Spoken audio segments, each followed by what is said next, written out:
Bonjour à vous, bonjour à toutes et à tous.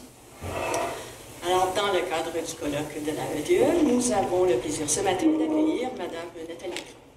Je crois qu'elle est à peu près tout le monde ici la connaît, mais nous allons quand même prendre quelques minutes pour en prendre une petite brève biographie. Alors, un petit rappel de son parcours professionnel.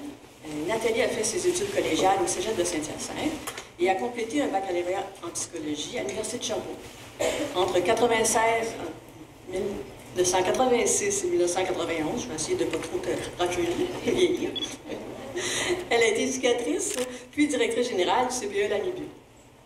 En 1994, elle débute sa carrière d'enseignante à la formation continue au Cégep de Saint-Hyacinthe et y sera enseignante à plein temps de 1997 à 2002 pour participer au développement du DEC en TEE. En 2001, elle obtient son doctorat en psychologie et depuis 2002, elle est professeure chercheuse au département de didactique de l'UQAM. Docteur en psychologie, elle est également professeure externe au département de psychologie de la même université. Depuis 2009, elle dirige l'équipe de recherche qualité des contextes éducatifs de la petite enfance, composée de 15 chercheurs et chercheuses, dont la mission est de définir et de soutenir la qualité éducative en petite enfance. Son implication dans plusieurs études et enquêtes québécoises sur la qualité, les besoins des familles, le parcours préscolaire des enfants montréalais et les modalités de formation efficaces contribuent depuis 15 ans à accroître la visibilité du champ d'études au Québec. Elle s'est démarquée en 2012 par le classement en première position de sa recherche financée au CRSH sur l'effet de la qualité des services de garde éducatifs entre 4 et 7 ans. Nathalie Grant représente l'équipe de recherche qualité des contextes éducatifs de la petite enfance auprès des ministères, des médias, lors de consultations, d'expertise, d'activités scientifiques locales, nationales et internationales. Elle travaille en étroite collaboration avec les auteurs et avec les acteurs du milieu afin de susciter des réflexions menant à une meilleure compréhension et reconnaissance de la qualité des contextes éducatifs en petite enfance. Sa conférence de ce matin examinera la question suivante: soutenir la qualité des services de garde éducatifs destinés à la petite enfance, est-ce possible? Nathalie. Bon, alors, bonjour. Je suis très heureuse, très touchée d'avoir été invitée à ce 24e colloque de l'AETE. D'abord parce que ça me touche vraiment profondément d'être parmi vous, mais surtout parce qu'on est au Cégep de Saint-Hyacinthe. Vous avez entendu un peu mon parcours. C'est mon cégep. J'ai d'abord fait mes études ici, puis j'ai travaillé ici lors du démarrage de la formation, et tant à l'éducation des adultes et qu'à la formation continue. Donc, j'ai eu la chance de faire partie d'une formidable équipe qui a implanté le DEC ici. Même si je suis partie depuis déjà 16 ans du collège, c'est toujours avec plaisir et grande joie que je reviens vous visiter. Et sans exagérer, je peux dire que j'ai vraiment beaucoup appris ici. J'ai appris à enseigner, j'ai appris à me questionner. Surtout, j'ai appris à travailler en équipe et à m'amuser en le faisant. Je peux facilement affirmer que j'ai vécu ici parmi les 8 meilleures années de ma vie professionnelle. Alors, c'est des expériences inoubliables qui forment pour la vie. Merci. Aujourd'hui, donc, je veux vous remercier et m'adresser à vous bien humblement. J'aimerais d'abord m'adresser à toutes celles qui sont des enseignantes ici, donc la majorité du groupe. Vous êtes des professionnels qui travaillent au quotidien à former la relève en petite enfance. Vous êtes celles qui posent les fondements, les premières pièces, les premiers jalons de futurs professionnels en petite enfance qui soutiendront la qualité dans les prochaines années. Et vous êtes très sollicités, vous travaillez fort, il n'y a pas beaucoup de reconnaissance pour votre travail, et en plus, il y a des grands changements dans le réseau dans les années qui se sont écoulées, et celle-ci en particulier. Alors, je veux vous dire que aujourd'hui, j'avais envie de vous présenter cette conférence-là dans une perspective de relaxation, d'apaisement, de réflexion, pour vous permettre de vous détendre un peu, de faire le point. Alors, si vous voulez bien, avant de commencer, j'aimerais qu'on s'assure tous qu'on est confortable. On a pris le temps d'arriver. On est à l'aise sur notre chaise. Fermez un peu les yeux, puis essayez de vous imaginer sur le bord, soit d'un lac, ou dans une forêt, ou sur le bord d'une plage. Vous entendez le vent dans les arbres. Vous entendez peut-être l'eau qui s'écoule sur le bord de la mer ou du lac.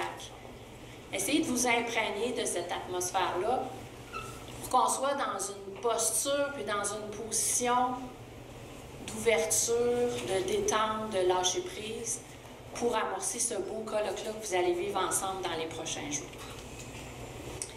Alors, je peux mettre la première, parce que j'ai choisi aujourd'hui, pour amorcer ce colloque-là, de vous parler de la pratique réflexive, mais pour amorcer cette réflexion-là sur la pratique réflexive, je voulais d'abord qu'on reparle puis qu'on repense à la qualité. Faire un bref retour en arrière sur les connaissances du domaine, juste pour nous assurer qu'on est tous sur la même ligne de départ sur le sujet. Par la suite, on va aborder la pratique réflexive au plan de ses fondements, au plan aussi de sa définition qui fait le plus consensus actuellement, et d'un modèle qui pourrait nous inspirer, un modèle conceptuel, il va de soi. Et on va ensuite explorer les composantes qui sont documentées, qui soutiennent la pratique réflexive. Et on va terminer par comment ça se produit, le développement de la pensée réflexive chez un individu, en particulier chez nous-mêmes comme apprenants, mais aussi nous-mêmes comme enseignants. Donc, c'est une présentation, une conférence qui se veut plutôt une exploration de concepts. Et encore une fois, je vous la présente en toute humilité parce que ça m'a amené à faire des recherches dans un secteur qui était moins mon champ de recherche jusqu'à présent. Alors, qu'est-ce que c'est la qualité? On passe à l'autre. D'abord, dans la littérature, on dit souvent que la qualité, c'est des processus et des structures. C'est souvent les grands termes qui sont utilisés. Les processus, c'est les interactions, c'est ce qui touche directement l'enfant. Et c'est souvent en fonction de 3 grandes dimensions que l'on classifie les processus de la qualité: l'organisation de l'espace et des ressources, les contenus et la nature de la programmation qui est adaptée au développement de l'enfant, et la nature des interactions qui sont vécues entre les adultes et les enfants, mais aussi entre les enfants eux-mêmes qui sont soutenus par les adultes. Au niveau des structures, on va parler plutôt des conditions plus plus générales qui soutiennent le travail des adultes et qui accueillent les jeunes enfants. Donc, le ratio adulte-enfant est un élément et une variable qui est particulièrement soulignée dans toutes les études. Puis je vais revenir tantôt, quand on fait des comparaisons internationales, on voit à quel point c'est important. La formation initiale, donc tous les cours, les enseignements en formation initiale, soit au DEC, à l'AEC ou dans d'autres formations que vous leur offrez, sont des composantes essentielles pour soutenir la qualité des processus. Et finalement, parce que l'apprentissage ne s'est jamais terminé, quand on termine le DEC, on ne fait que commencer dans la belle vie de la petite enfance, la formation continue est particulièrement aussi identifiée comme soutenant de meilleures pratiques éducatives de qualité. Maintenant, certaines personnes vont ajouter certaines définitions un peu plus précises ou un peu plus larges quand on parle de qualité. Donc, on va dire que les chemins de la qualité, peu importe comment on la définit, c'est la route qui est empruntée par les nations pour améliorer leur système de gestion de la petite enfance. Donc, vous voyez que la qualité, c'est vraiment au cœur de l'ensemble des déterminants pour le développement d'enfants qui fréquentent les services éducatifs. Et à ce moment-là, quand on parle de nation, on peut quand même se dire que les chemins de la qualité peuvent être fort différents d'un point de vue d'une nation à l'autre. Alors, dans ce contexte-là, la qualité va se définir comme une forme de cible à atteindre, balisée politiquement par l'organisation de l'espace et des ressources. Un contrôle de cette qualité par des outils scientifiquement validés va être particulièrement important. Et ensuite, par l'établissement d'objectifs à atteindre qui sont adaptés aux besoins développementaux des enfants, souvent dans le cadre d'un programme éducatif qu'on dit national, et qui comprend habituellement un corpus de connaissances qui sont basées sur ce qu'on appelle les pratiques de développement appropriées, où la recherche sur le développement de l'enfant est particulièrement présente. Donc ça, c'est une autre façon de voir la qualité. Ensuite, bien, il y a le modèle écosystémique que vous connaissez toutes, que vous enseignez toutes au regard de l'enfant qui se situe au cœur du modèle écosystémique. Dans mon équipe, on a revu ce modèle-là pour faire le modèle écosystémique de la qualité. Donc, on a placé au centre du modèle l'ontosystème, l'enfant, mais l'enfant qui vit en interaction avec différents milieux. Et après ça, dans le microsystème, on a placé tous les déterminants, tous les éléments de la qualité des processus et certains éléments de la qualité structurelle, comme le nombre d'enfants dans le groupe, la formation de l'éducatrice. Ensuite, dans le mésosystème, on retrouve l'ensemble des autres systèmes qui sont fréquentés par l'enfant ou qui sont vécus par l'enfant, qui collaborent les uns avec les autres pour soutenir l'enfant dans son développement. Donc, dans les mésosystèmes, on retrouve des gens, oui, des CLSC, oui, des CPE, oui, des différents milieux qui sont fréquentés par les enfants et par les familles, et les interactions qui sont vécues entre ces systèmes-là. Donc, ils ne sont pas nécessairement directement en contact avec l'enfant comme tel. Finalement, dans l'exosystème, on ne parle pas précisément d'interaction, mais plutôt de réglementation. Donc, ce qui est géré par le gouvernement, par le ministère, les ratios, les règlements, les règles, pourquoi est-ce qu'il faudrait se faire évaluer régulièrement, etc. Et finalement, le macrosystème, c'est plutôt le contexte historique, la culture, les valeurs du moment liées au service de garde et à l'éducation des jeunes enfants, donc des éléments qui peuvent changer en fonction des différents courants, puis qui peuvent changer aussi, malheureusement, en fonction des différents gouvernements qui sont élus. Une fois qu'on a dit ça, qu'on a défini un peu ce qu'est la qualité, qu'est-ce qu'on sait au niveau de l'état des connaissances sur la qualité actuellement? Bien, on sait, puis ça a été beaucoup dit dans les derniers jours, puis dans les dernières semaines, avec le rapport qui a été publié par l'Observatoire des tout-petits, que la qualité actuellement, elle est encore malheureusement assez inégale et insuffisante dans plusieurs milieux. Donc, si on regarde la répartition sur le côté gauche de la figure, on voit que les milieux ou les modes de garde qui se retrouvent dans un niveau de qualité plus faible sont en moins grand nombre chez les CPE, mais en plus grand nombre dans les milieux familiaux et dans les services de garde à but lucratif. Et que cette tendance-là, elle est inversée du côté de l'autre figure, où on retrouve une très grande proportion de services de garde ou de CPE qui offrent des services de bonne qualité. En milieu familial, c'est un petit peu plus faible, puis l'abus lucratif, c'est encore plus faible. Ce qu'il faut retenir de ça, c'est que oui, il y a des forces, oui, il y a des défis, mais dans tous ces milieux-là, il y a des enfants. Hein? Tous ces milieux-là sont fréquentés par des enfants actuellement, et ils existent. Et même en CPE, il y a encore du travail à faire. Donc, on est à 60 %, donc il y a quand même un 40 % des services qui sont offerts dans les CPE qui ne se retrouvent pas dans les niveaux de bonne ou très bonne qualité. Donc ça, c'est un autre point de vue sur la situation, un point de vue sur la qualité de manière générale à travers le Québec, puis à travers les études qui ont été faites au cours des, je dirais, 10-12 dernières années. Maintenant, dans une étude que j'ai réalisée très récemment, à laquelle une de vos collègues a participé d'ailleurs au plan de la collecte de données, que je salue, bonjour Annie, on est allé en fait faire la comparaison de l'engagement et du niveau d'interaction au Québec et en France. Donc, c'est un projet qui est subventionné par le Conseil de la recherche en sciences humaines du Canada. Et on a comparé, l'an dernier, on est allé évaluer 41 groupes en CPE avec des enfants âgés de 3 ans. Cette année, en février, on est allé évaluer 41 classes maternelles d'enfants de 3 ans, qui a donc avoir un niveau de comparaison de l'âge des enfants. Évidemment, en France, les enfants fréquentent la maternelle à cet âge-là. L'idée de cette comparaison était justement d'aller voir, quand on est dans un contexte éducatif de maternelle centré davantage sur les apprentissages ou l'instruction directe, versus quand on est dans un contexte éducatif comme les CPE au Québec, qu'est-ce qu'on retrouve comme niveau de qualité qui est offert par les enseignants, mais aussi qu'est-ce qu'on retrouve comme niveau d'engagement chez les enfants qui fréquentent ces milieux-là.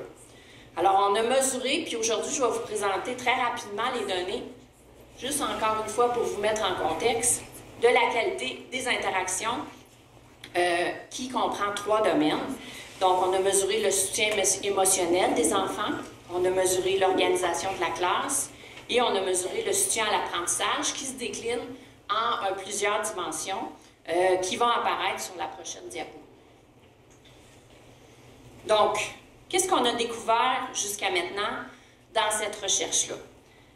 Alors, vous avez une comparaison des résultats obtenus par les CPE, les éducatrices ou les groupes de CPE qui ont été observés, et par les groupes qui ont été observés en France. Je ne sais pas si on voit bien les couleurs.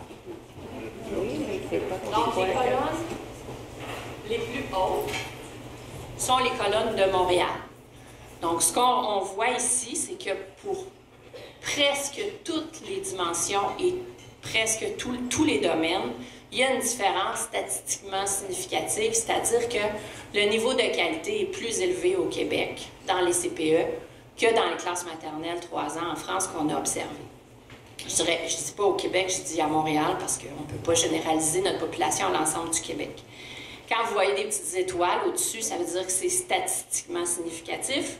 Et la ligne qui se trace au travers de la figure, ce sont les scores moyens observés à l'international, particulièrement aux États-Unis, quand on a validé l'outil classe. Donc, même, non seulement on est supérieur dans les CPE dans plusieurs dimensions au service en classe maternelle qu'on a observé, mais en plus, on est souvent égal à la moyenne ou internationale ou supérieur à cette moyenne-là. Donc, je pense que ça, c'est des bonnes nouvelles. J'aimerais attirer votre attention par ailleurs sur la dimension qui semble un peu plus faible. Donc, les 3 petites colonnes qui sont dans le domaine soutien à l'apprentissage. Donc, même si on est, encore une fois, plus fort au niveau du soutien, du modelage langagier et de la qualité de la rétroaction envers les enfants que les Français, au niveau du développement de concept, on est encore assez faible. Et ça, ces données-là sont très cohérentes avec ce qu'on retrouve à l'international. On est quand même en dessous de la moyenne un peu partout, sauf pour le soutien langagier. Alors ça, c'est la dimension qui, je dirais, dans les prochaines années, devrait être à travailler. Hein? On ne se questionne pas assez souvent, on n'a pas assez le réflexe de questionner les enfants, d'interagir avec les enfants, de leur demander comment ils ont procédé pour résoudre leurs problèmes. On n'a pas le réflexe en développement de concepts d'accompagner notre introduction de nouveaux concepts et de les lier avec ce qu'on appelle l'expérience vécue par l'enfant.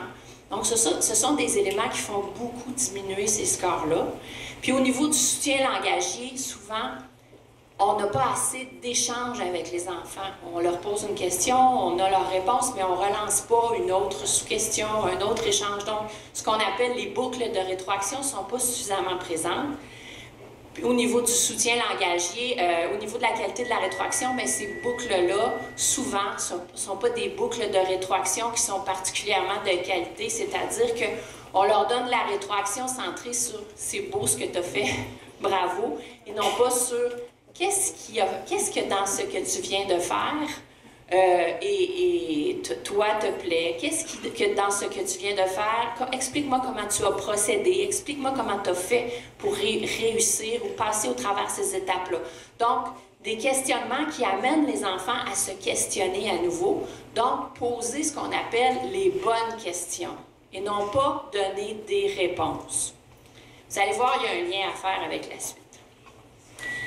Alors, la pensée réflexive pour soutenir la qualité. D'abord, on peut se demander pourquoi faire de la pensée réflexive. Puis là, vous allez voir que j'ai changé un mot. Hein? J'ai glissé de pratique réflexive à pensée réflexive. Pourquoi j'ai fait ça? C'est parce qu'au départ, les auteurs qui parlent de ces concepts-là utilisent plusieurs mots différents. Mais quand on analyse l'ensemble de la littérature avec l'ensemble des propositions sur ce qu'on appelle la pratique réflexive, on arrive à un consensus chez les auteurs qui nous parle plutôt de pensée réflexive et on va l'expliquer par la suite. Mais je démarre d'abord avec pourquoi faire de la pensée réflexive. D'abord, c'est très bien documenté que la pensée réflexive favorise l'établissement de liens entre la théorie et la pratique. Donc, pour mieux comprendre une notion, pour mieux l'intégrer dans notre pratique. Et ça, c'est un défi qui a été documenté à maintes reprises, que ce lien-là entre la théorie et la pratique est souvent difficile à faire pour les étudiants, pour les apprenants. Un autre avantage de faire de la pensée réflexive, c'est que ça amène à une conscience plus affinée de l'objet d'apprentissage et surtout une autonomie accrue dans l'action. C'est-à-dire que les gens qui font de la pensée réflexive, ils ont moins besoin de toujours se référer à d'autres pour prendre leurs décisions ou à consulter des éléments. Oui, ils consultent des écrits, ils réfléchissent, mais ils sont plus autonomes dans leurs actions et surtout, ils sont capables, parce que c'est associé au transfert de connaissances, ils sont capables de facilement transférer une nouvelle acquisition théorique dans leur pratique au quotidien. C'est aussi associé à des habiletés de résoudre des problèmes complexes. Donc, on le sait, l'éducation, c'est pas simple. Hein? On travaille avec des enfants, on ne travaille pas avec des machines. Il n'y a pas de recette avec des étapes ou des grilles à cocher, puis on est rendu à la bonne action. C'est souvent complexe intervenir auprès des enfants. Dans plusieurs situations, il y a la complexité de la relation du groupe, mais il y a aussi la complexité de la relation familiale qui s'ajoute. Donc, faire de la pratique réflexive serait aussi particulièrement efficace dans ces situations-là. Et ultimement, ça permettrait, lorsqu'on en fait régulièrement de manière dite appropriée, de modifier ses pratiques éducatives, c'est-à-dire de saisir des opportunités de changement en cours de route et de continuer à modifier ses pratiques éducatives. Donc, si c'est associé à une capacité de modifier ses pratiques éducatives, bien, ça doit être associé aussi à une hausse du niveau de qualité dans les services de garde éducatifs. C'est ce qu'on souhaite. Donc, en résumé, pourquoi faire de la pratique réflexive? La pratique réflexive régulière semble mener à une meilleure connaissance de soi, à plus d'expertise professionnelle, à l'adoption d'une pensée critique, à la résilience et à un accroissement de la qualité des services éducatifs destinés à la petite enfance. Maintenant, qu'est-ce que c'est la pensée réflexive? Comment on peut la définir? Alors, je vais d'abord vous présenter une définition qui a été proposée par Guyenne et ses collaborateurs en 2014, qui ont fait une méta-analyse d'un très grand ensemble de recherches qui ont été réalisées sur la pratique réflexive pour bien la définir. Et voici ce qui en est ressorti, puis par la suite, je vais vous définir chacun des termes qui apparaissent dans cette définition-là. Donc, la pratique réflexive est le processus d'engager le soi dans des réflexions attentives, critiques, exploratoires et itératives au sujet de ses propres pensées et de ses actions et de leurs fondements. Tout ça dans une visée de changement de soi. Donc, c'est une traduction un peu littérale, c'est pas super beau, mais c'est un début pour la présentation d'une définition. Alors, quelles sont les composantes principales qui apparaissent dans cette définition-là et qui ont été analysées par les auteurs dont je vous ai parlé tout à l'heure? D'abord, on doit se demander, au niveau des composantes, c'est quoi qui est le contenu de la pratique réflexive? Sur quoi porte la pratique réflexive? Donc, selon ce modèle-là, lorsqu'on fait de la pensée réflexive, notre pensée réflexive s'intéresse à nos pensées et nos actions. Donc, comment j'agis, mais comment je pense à mes actions aussi. Donc, nécessairement, on a des contenus qui sont cognitifs, donc mes pensées en lien avec mes connaissances, mes idées, mes capacités de résolution de problèmes.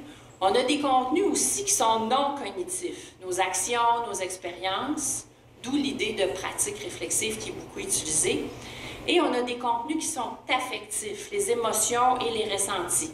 Donc, c'est particulièrement important de souligner ce dernier élément-là parce que souvent, les gens vont penser que la pratique réflexive ou la pensée réflexive, c'est très abstrait, c'est très cognitif. Mais ce n'est pas que ça. C'est aussi porter un regard attentif sur nos états émotifs. Maintenant, dans la deuxième partie de la définition, on doit se demander, au niveau des composantes, comment se passe la pratique réflexive. Donc, comment doit-on réfléchir pour devenir un praticien réflexif? Donc, ce qu'on dit ici, c'est qu'on s'intéresse au processus de réflexion. ce qu'on dit dans la définition, c'est que ce processus de réflexion-là doit être une réflexion sur nos pensées et nos actions qui se fait de manière attentive, c'est-à-dire délibérément. On porte attention explicitement à ces pensées-là. Ça doit se faire de manière critique, c'est-à-dire sans jugement, donc sans évaluation, et de manière exploratoire, donc en émettant des hypothèses multiples, et finalement de manière itérative, donc avec plusieurs boucles de rétroaction. On va d'un élément à l'autre, puis on y revient. Donc, c'est donc un processus qui est délibéré et qui analyse de manière critique en émettant des hypothèses et plusieurs boucles de rétroaction, c'est-à-dire des allers-retours entre les éléments du problème, mais aussi entre les composantes et les aspects des situations ou des pensées qui font l'objet de notre pensée réflexive. Ensuite, à l'intérieur de la définition, il y a une notion qui aborde la question de pourquoi faire de la pensée réflexive. Pourquoi j'agis comme ça? Pourquoi je pense comme ça? Donc, on va parler des fondements des pensées et des actions de la personne. Alors, le processus de devenir conscient des fondements de nos pensées et de nos actions permet d'identifier pourquoi on perçoit, on pense, on ressent, on agit comme on le fait actuellement. Puis ensuite, on réfléchit aux causes comme un nouveau contenu de notre pensée réflexive en examinant leur exactitude et leurs valeurs. Est-ce que ces causes-là sont correctes? Est-ce que ces causes-là ne peuvent pas être décortiquées? Est-ce que ces causes-là sont bien appuyées? Donc, sans cette attention-là portée aux causes des fondements, il n'y a pas de pensée réflexive selon les auteurs qui ont fait cette synthèse-là de l'approche de la pensée réflexive. Ensuite, on doit se demander quelle est la visée de la pensée réflexive. Bien, dans cette définition-là, puis évidemment, quand on fait de la pratique réflexive, c'est à ça qu'on pense, la perspective ou la visée, c'est le changement. Donc, on réfléchit à nos pensées, à nos actions et à leurs fondements en vue de les changer, en vue de les modifier. Et ensuite, on utilise ces changements-là, planifiés comme le contenu aussi de notre pensée réflexive. Donc, d'abord, on veut changer, mais ensuite, on réfléchit à comment on va changer. Donc, encore une fois, selon cet auteur-là, sans intention de changement, ce n'est pas de la pensée réflexive. Enfin, pour qui on fait de la pensée réflexive? Est-ce qu'on fait de la pensée réflexive pour avoir une note dans notre évaluation, dans notre cours? Est-ce qu'on fait de la pensée réflexive parce que c'est une mode? En principe, on fait de la pensée réflexive pour nous. On fait de la pensée réflexive pour soi. Donc, la réelle pensée réflexive implique le soi pour examiner comment les pensées et les actions, ainsi que les fondements sous-jacents à ces pensées et actions, sont d'abord liés à nous, à notre soi, pour examiner comment ces composantes-là nous informent sur nous. Donc, on pense à quelque chose qui est relié à nous, nos actions, comment je procède dans telle situation avec mes étudiants généralement, mais cette situation-là me dérange, je voudrais la changer. Et ensuite, on essaie de voir comment cette situation-là parle de moi, parle de notre soi, illustre comment on est généralement comme personne. Donc, vous voyez, il y a deux niveaux. Qu'est-ce que ces actions disent de moi? Alors, pour que la pensée soit réflexive, encore une fois, on doit impliquer ces deux façons de réfléchir à soi. C'est particulièrement important. Donc, selon cet auteur-là, ces composantes sont les éléments les plus importants qui permettent au processus de la pensée de devenir réflexif. Évidemment, c'est à partir d'une méta-analyse qui a été faite de plusieurs définitions. Ça peut continuer à évoluer. Il y a d'autres choses qui vont apparaître dans le temps. C'est comme ça que se développe la recherche, mais c'est ce que j'ai pour l'instant à vous proposer. Maintenant, il y a un autre élément dont il faut tenir compte quand on s'intéresse à la pensée réflexive, c'est quelles sont les conditions pour l'accompagner. On appelle ça les éléments extrinsèques dans la définition de Guyenne, mais c'est comment ça se passe autour de la pensée réflexive. Donc, d'abord, on doit avoir ce qu'on appelle des déclencheurs. Ce qu'on nous dit là, dans cette théorie-là, c'est que les expériences vécues déclenchent la pensée réflexive, pas les expériences théorisées. Faire une mise en situation sur la pensée réflexive de quelque chose qu'on n'a pas vécu ou qui est loin de nous, ça va être moins efficace que faire de la pensée réflexive tout de suite après un événement qui vient de nous arriver et dont on est insatisfait. Donc, ça souligne l'importance des situations réelles et concrètes vécues pour alimenter la pensée réflexive. Donc, c'est pas théorique, la pensée réflexive, malgré tous les concepts qui semblent un peu théoriques. On dit que ces expériences-là peuvent être évoquées ou observées, mais une expérience récente est plus puissante qu'une situation loin dans le passé pour stimuler la pensée réflexive. Encore une fois, selon les auteurs que j'ai consultés. Finalement, il y a toute la question du contexte aussi qui est particulièrement important quand on parle de pensée réflexive.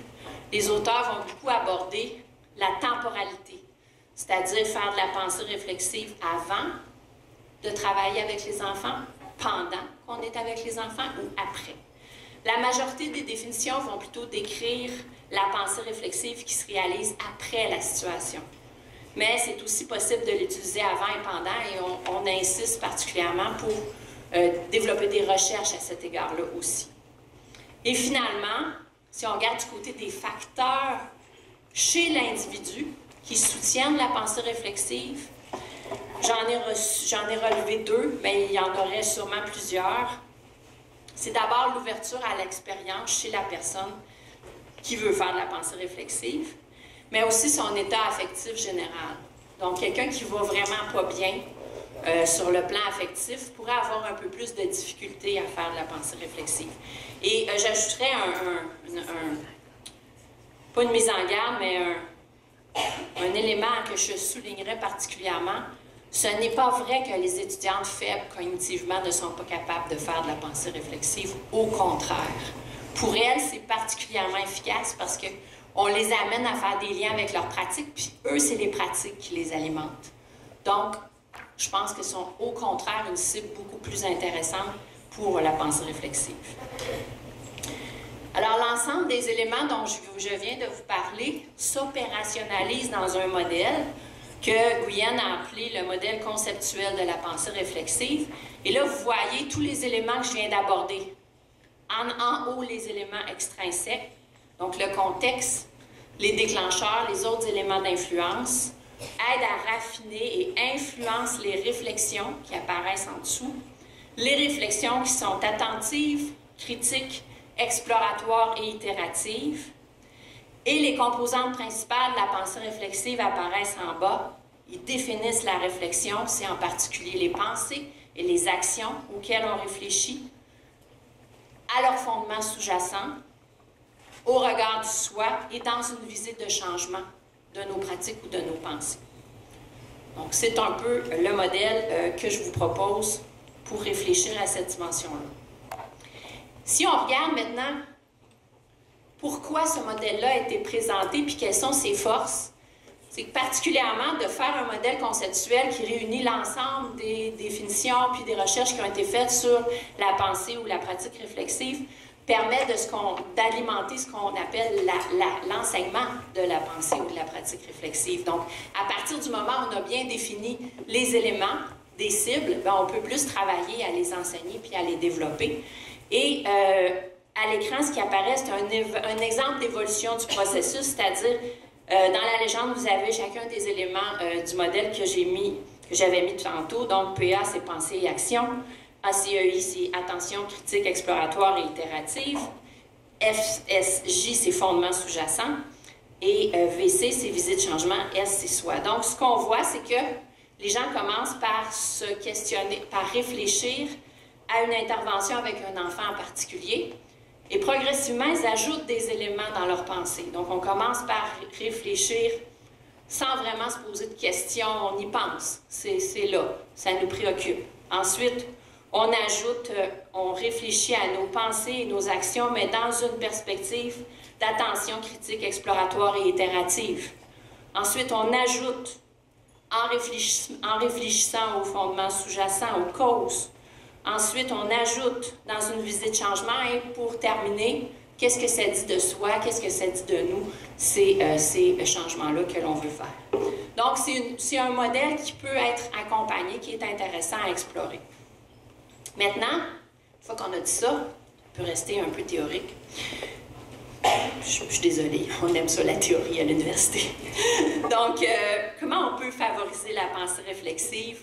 Quels sont les éléments qui sont liés à la pensée réflexive? Alors, j'ai quelques éléments que j'ai relevés de la littérature. J'ai choisi certains qui sont plus saillants, puis que je pensais aussi qu'ils pourraient être plus intéressants. Donc, pour favoriser la pensée réflexive, d'abord, il faut changer sa posture. Passer d'une posture centrée sur l'enseignement, les connaissances et l'instruction directe, la bonne réponse, dire c'est quoi qu'il faut penser à l'étudiant, à une posture qui promeut la pensée réflexive, l'apprentissage collaboratif, mais surtout une posture collaborative d'accompagnement. C'est-à-dire quand on accompagne, quand on veut soutenir la pensée réflexive, on n'enseigne pas, en fait, on accompagne les gens qui développent la pensée réflexive. Donc, c'est quoi les compétences à développer pour pouvoir faire ça, selon, encore une fois, certains écrits? J'ai retenu la première que je voulais illustrer davantage, c'est le questionnement socratique, c'est-à-dire poser des questions réflexives ouvertes aux gens qui qu'on accompagne. Donc, par exemple, un étudiant nous demande « Qu'est-ce que je devrais faire? » Le prof répond « Toi, qu'est-ce que tu en penses? » L'étudiant dit « Dis-le-moi, tu sais quoi faire? » L'étudiante, oui. Le prof, oui, mais ce qui est important, c'est que tu réfléchisses à ce que toi, tu en penses. Essaie de me parler de tes idées. L'étudiant, oui, mais je veux connaître ton avis. Le prof, mais si on essayait de faire le tour de la situation ensemble, raconte-moi comment s'est passée la situation, quel était ton objectif avec le groupe lorsque tu as fait cette intervention. Et là, l'étudiante raconte la situation avec plus de détails et entre dans le processus. Mais ce que vous voyez ici, c'est qu'il y a de la résistance au départ quand on pose ce genre de questions-là. Vous l'avez sûrement toutes vécu au quotidien. Ben oui, mais là, ça va aller bien plus vite si tu me dis quoi faire, là. C'est bien compliqué ton affaire. Donc, une fois que les étudiants ont compris, ils l'ont vécu une fois, qui ont d'abord assisté à ce processus-là qu'on peut vivre devant eux aussi, ils saisissent un petit peu plus à quel point c'est puissant, puis ça nous permet d'aller plus loin dans la stratégie de résolution de problèmes souvent. Si on poursuit dans comment favoriser la pensée réflexive en accompagnant, il y a beaucoup de caractéristiques qui sont particulièrement importantes puis qui sont de la zone des compétences de la communication. Donc, l'écoute active et attentive des propos des étudiants. Parce que si on n'écoute pas de manière réelle, les étudiants s'en rendent compte et se ferment. La capacité d'encourager l'étudiant à parler, à développer, vous avez vu tantôt dans l'exemple, on va plus loin. Une absence réelle de jugement de l'étudiant et de ce qu'il apporte comme questionnement, mais aussi comme situation. Et le respect inconditionnel de l'étudiant dans son processus d'apprentissage. On est tous à des endroits différents, on commence tous à des endroits différents. Vous le savez, vous l'enseignez, chaque enfant est unique, mais chaque être humain est unique surtout. Une ouverture à la collaboration dans un rapport égalitaire avec l'étudiante et donc sortir de la compétition puis de la hiérarchisation des savoirs. Moi, je suis meilleure que toi ou l'étudiante, toi, tu es meilleure que moi parce que tu en connais plus que moi. Quand on accompagne, on n'est pas à ce niveau-là. La capacité de poser des questions socratiques, je l'ai dit tantôt. Et surtout, ça, c'est assez clé, la capacité de donner de la rétroaction et du soutien rapidement et directement sur les propos abordés. Donc, c'est ce qu'on appelle la contingence des propos qui est centrée sur les besoins de l'étudiant. Donc, pas la semaine suivante que c'est arrivé, mais au moment où ça arrive, c'est le plus efficace et le plus adapté. Et ensuite, la capacité de générer des idées sans imposer son propre point de vue et sa façon de faire. Oui, nous, peut-être qu'on le ferait différemment, mais c'est pas ça qu'on veut voir. On veut entendre comment l'étudiante a le goût de le développer, a le goût de le questionner, et c'est pas à nous à lui dire comment faire, mais plutôt de l'aider à générer des idées différentes, construire des hypothèses alternatives, puis on en énonce plusieurs, dans une perspective comme on vit le brainstorming, sans jugement des idées des autres.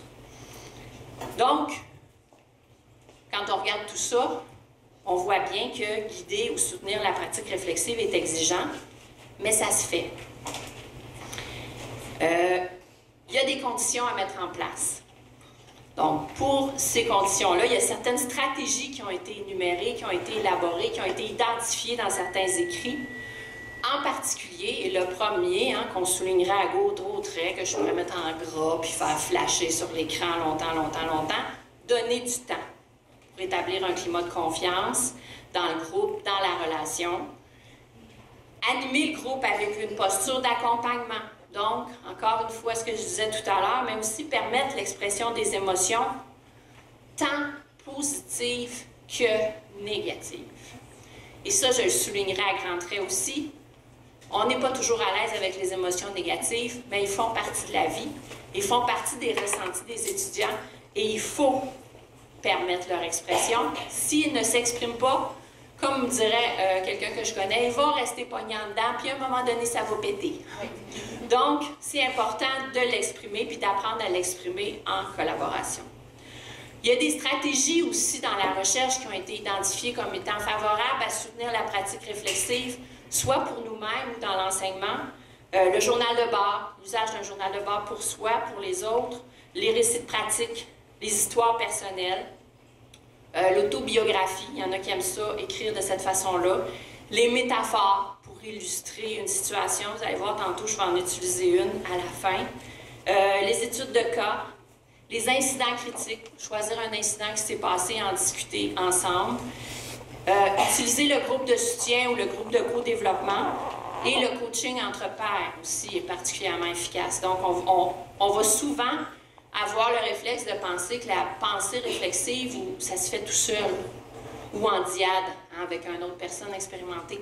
Mais ce serait particulièrement puissant en groupe, encore plus, parce que les gens apportent des idées, complètent les idées des autres et ça devient encore plus intéressant pour explorer différentes hypothèses puis pour faire des liens avec ce que la personne vient de dire. On apprend de ces insights aussi. Donc, combiner ces stratégies-là de manière créative, les utiliser individuellement, en groupe, avec un coaching facilitateur, semble des pratiques efficaces pour soutenir, favoriser la pensée réflexive. Maintenant, un petit bout sur les étudiants. Favoriser la pensée réflexive chez les étudiants, ou j'aimerais mieux dire les apprenants, ça prend chez les étudiants une certaine ouverture d'esprit. J'en ai parlé tout à l'heure, c'est la base. Il faut avoir de l'intérêt à regarder qui on est. La capacité à se mettre à la place de l'autre, une certaine forme d'empathie. Donc, être capable de prendre le point de vue de l'autre, de voir la situation du point de vue de l'autre intervenant ou de nos collègues, c'est particulièrement important. D'ailleurs, ce qu'on a vu dans l'évaluation de la halte garderie, c'est qu'aussi c'était associé à l'empathie. Alors, des fois, on a de la difficulté à voir si c'est l'empathie qui crée la capacité de faire de la pratique réflexive ou la pratique réflexive qui influence l'empathie. En tout cas, c'est des concepts reliés. Et toute la question de la responsabilisation, donc l'attribution interne. Si on n'a pas la tendance si on a la tendance à voir que tout est de la faute des autres, mais pas de nous, c'est pas une condition gagnante pour faire de la pratique réflexive. Et finalement, la curiosité intellectuelle, avoir envie de comprendre les situations, avoir l'envie de les analyser et de les expliquer pour soi et pour les autres, ce serait aussi une condition particulièrement favorable. Et comme je l'ai dit tantôt, il n'est pas nécessaire d'être fort intellectuellement pour développer la pensée réflexive. Maintenant, le développement de la pensée réflexive lui-même. Alors, il y a 3 composantes qui seraient essentielles pour développer la pensée réflexive chez soi. Puis là, j'aimerais que vous pensiez à vous d'abord. Prendre du temps pour faire de la pensée réflexive en solitaire. Donc, se donner du temps à nous pour le faire. Le journal de bord est fortement recommandé, c'est ce qui ressort dans beaucoup d'écrits. Et devenir un perpétuel solutionneur de problèmes. Donc, voir les situations comme des problèmes à résoudre, des défis stimulants, des occasions d'apprentissage, et non pas comme « bon, il y a encore quelque chose qui ne marche pas ». Questionner le statu quo. Qu'est-ce que le fondement de cette façon de faire? Pourquoi on doit procéder comme ça? Pourquoi on s'est donné cette règle-là dans notre département? Pourquoi on s'est donné cette règle-là dans notre CPE, dans notre groupe? Et où la règle qui dit que les enfants doivent faire ça à cette heure-là? Hein? Je dis ça souvent. Donc, questionner les habitudes, les automatismes, les remettre en question, c'est une autre des composantes essentielles pour développer la pensée réflexive. Donc, ce qu'on dit, c'est que le premier, se donner du temps, ça crée une ouverture pour des possibilités de réflexion. Et les deux autres permettent de développer des pratiques éducatives qui acceptent l'incertitude, qui reconnaissent les liens contextuels et qui considèrent de multiples causes et explications aux événements. Parce qu'il n'y a jamais une seule explication à une situation. Et quelques recommandations bienveillantes pour développer cette pratique dans nos enseignements. Peut-être commencer par se questionner sur nos propres pratiques éducatives et nos croyances au regard de la pratique réflexive. Hein, déjà, ça, c'est un début. Se donner du temps pour implanter une telle démarche, pour la comprendre et l'appliquer. On ne peut pas faire ça demain matin après avoir assisté à la conférence, à mon avis. Faire des lectures, observer, réfléchir, se pratiquer. Demander et oser demander, observer des collègues expérimentés. Se permettre d'expérimenter et d'oser également. Et se faire observer par des collègues avec qui on se sent en confiance pour recevoir de la rétroaction puis échanger. Donc, développer un petit groupe de pratiques réflexives nous-mêmes avec nos collègues. Faire de la pratique réflexive en équipe sur l'enseignement de cette pratique, une fois qu'on a commencé à l'implanter. Donc, ce sont des recommandations que je vous fais de manière bienveillante. Évidemment, il n'y a pas de recette, mais c'est des éléments qui peuvent servir. Finalement, la dernière figure illustre les stades du processus de développement de la réflexion critique selon un autre auteur qui s'est beaucoup intéressé à la pensée réflexive, Larrivée, et qui a inspiré beaucoup de mes éléments que j'ai abordés aujourd'hui sur comment le développer, comment le soutenir, comment l'accompagner. Donc, même si dans la pratique quotidienne, le processus de la pensée réflexive est plus cyclique que linéaire, plus progressif que séquentiel, la figure qui apparaît propose un modèle pour essayer de conceptualiser le processus de la pensée réflexive. Donc, le processus où ce qu'on veut devenir un praticien réflexif passe par une série de stades. Le premier, on peut l'appeler la phase de l'examen de la situation. Donc, à cette étape-là, on commence à se questionner en quoi une action particulière, une réaction ou une interaction nous questionne et en quoi cette façon-là d'agir chez moi me permet d'atteindre mes buts ou pas. Donc, ça peut être tout comportement qui nous amène une question comme devenir en colère dans une situation, s'engager dans des luttes de pouvoir, se retirer dans certaines situations. Puis, on commence à noter, à remarquer nos patrons de réaction dans nos façons de nous comporter et de nous questionner. Et on réfléchit sur le coût réel que ça a dans nos pratiques actuelles. C'est quoi les avantages, mais aussi les inconvénients de se conduire comme ça ou d'avoir cette pratique-là avec mes collègues de travail ou avec les gens à qui j'enseigne. Et ensuite, on réalise que nos comportements nous maintiennent dans un état émotif qu'on souhaite changer. Par exemple, ça nous amène à une frustration, de l'inconfort, du stress. Et c'est la prise de conscience qui va faire émerger la dernière phase du stade 1 de l'examen de la situation, le désir de changement. Quand on arrive à l'étape suivante, qu'on appelle, ou le stade suivant qu'on appelle la lutte, on commence à expérimenter ce qu'on appelle de la peur. De la peur d'être dans une situation qu'on trouve difficile, qu'on trouve exigeante, qu'on ne comprend pas. Donc, on peut vivre ce qu'on appelle des conflits internes. Puis, dans certaines situations, plonger dans le brouhaha ou dans le courant ou dans le marasme de la situation va nous faire tellement peur qu'on va décider de faire ce qu'on appelle une reddition, c'est-à-dire la flèche retourne en haut, puis on recommence au début. On n'y arrivera pas parce que ça va être trop aversif, épeurant ou difficile. Si on poursuit, par exemple, ici on est accompagné pour poursuivre, ici finalement on a quelqu'un pour nous tenir la main quand on apprend dans cette étape-là, on va continuer à expérimenter de l'incertitude, puis même on va peut-être se retrouver à un moment donné dans un état de chaos, hein, assez assez insécurisante. Donc, on va se demander qu'est-ce que je fais là-dedans, pourquoi je me questionne de même, et ça peut être aussi très difficile. Mais au bout de ça, on va ressentir un certain intérêt à se réconcilier avec des nouvelles pratiques, et on va commencer à changer notre perception sur la situation, et là, on va entrer dans le stade 3. Donc, on se réconcilie avec certaines façons qu'on a de faire, et ça nous amène à certaines découvertes personnelles et progressivement des nouvelles pratiques qui vont nous amener au stade ultime qui est la transformation. Et là, on pourra dire qu'on est devenu un praticien réflexif ou quelqu'un qui fait de la pensée réflexive. Ce qui est important de souligner, puis que l'auteur dit, c'est que quand on arrive à l'étape finale de nouvelles pratiques, c'est comme quand on a nagé sous l'eau, qu'on a lutté pendant longtemps, puis qu'on a retenu notre souffle très longtemps, et là, on remonte à la surface. Là, ça fait...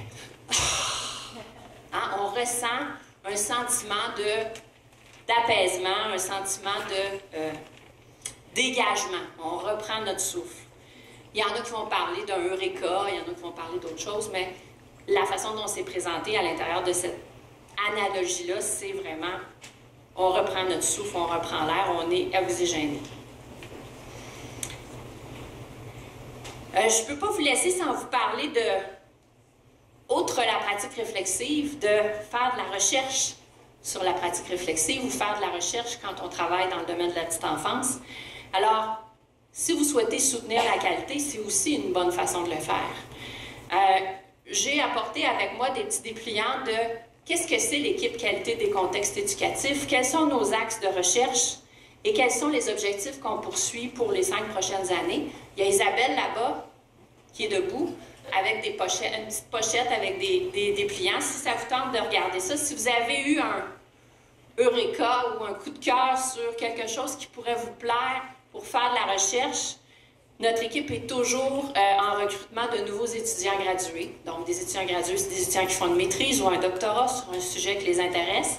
Et on a beaucoup de professeurs en petite enfance, au niveau collégial, qui s'intéressent à faire de la recherche sur différents contenus. Donc, je voulais vous le lancer comme ça. Vous pourrez consulter les éléments si ça vous intéresse. Je ne veux pas aller plus loin par rapport à ça, parce que je ne suis pas ici pour vendre des services, de toute façon. De toute façon, je me cherche de la job quand je fais ça. Je ne vends rien. Et finalement, ben, je voudrais vous remercier pour votre écoute, votre participation, votre présence attentive. Et pendant ce colloque-là, je veux vous souhaiter de remonter tout doucement à la surface, de vous laisser flotter dans les réflexions, d'expérimenter de nombreux apaisants. Alors, bon colloque.